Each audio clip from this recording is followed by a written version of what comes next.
अस्सलामुअलैकुम। आज मैं बना रही हूँ रेशमी चिकन। मैंने लिए यहाँ पर 700 ग्राम चिकन। मैरिनेट करने के लिए एक प्याली दही, उसके अंदर डाल रही हूँ 1 टेबलस्पून लाल मिर्च का पाउडर, 1/2 टेबलस्पून हल्दी, 2 टेबलस्पून टिक्का मसाला, 1/2 टेबलस्पून लहसुन पाउडर, 1 टेबलस्पून नमक। इन सब मसालों को दही के अंदर मिक्स करूंगी। फिर डाल दिया मैंने इसके अंदर 2 टेबलस्पून करीम। चिकन डाला, मिक्स किया अच्छे से। चिकन को मैरिनेट करके रखा 2 घंटे के लिए। दूसरी साइड पे मैंने लिए यहाँ पर प्याज, 3 बड़े साइज के प्याज, 4 बड़े साइज के टमाटर, 1 से 1.5 गड्ढी लहसुन की।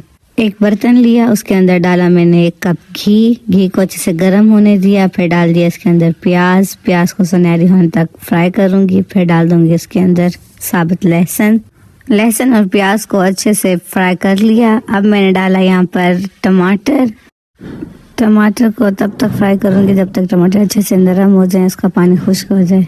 फ्लेम को कर दूंगी बंद। मसाला यहाँ पर अच्छे से ठंडा हो गया। मैं डालूंगी इसको ब्लेंडर के अंदर, इसका पेस्ट बना लूंगी।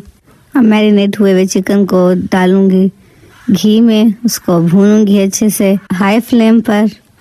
5 से 10 मिनट के लिए इसको ढक दूंगी। अब मैं डाल दूंगी इसके अंदर ब्लेंड हुआ हुआ पेस्ट। फिर भुनाई करूंगी इसके अच्छे से। यहाँ पर चिकन हमारा तैयार है, अच्छे से भुन गया। अब मैं डालूंगी लास्ट में इसके अंदर करीम, 3 से 4 टेबलस्पून।